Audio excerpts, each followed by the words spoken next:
কি বাঙালি? এই তথ্য ধর্মতলার ধর্ণা মঞ্চ তৈরি না হলে সামনেই আসতো না।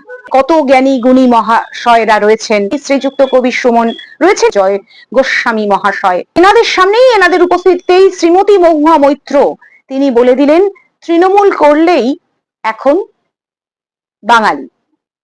মাননীয়া তো একেই এসআইআর এর ধাক্কায় বেশ খানিকটা টালমাটাল হয়ে পড়েছেন। পাশে নকল এমপিএ ভাইপো ছাড়া তেমন কেউ নেই ভরসার উপযুক্ত। হাকিম সাহেবের দৌড় দিদি ভালোই জানেন। বিশ্বাস মহাশয় যাওবা ছিলেন, তাও মেসিকে কোলে তুলতে গিয়ে কোমরে এমন চোট পেয়েছেন যে বাবুল সুপ্রিয়র বডিগার্ড হয়ে টিকে রয়েছেন।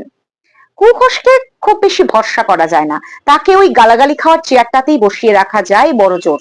তাই বাম থেকে একটু বেশি খরচ করে প্রতিকূলকে কিনতে হলো, তাও একেবারে বড় বড় করে জল জল করছে ধরনা মঞ্চ।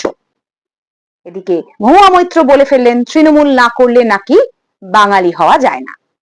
ব্যাস, বাঙালিকে এখন ওই ধরনা বানানো অভ্যেস করতে হবে আর কাকাছেচি কবিতা পড়তে হবে।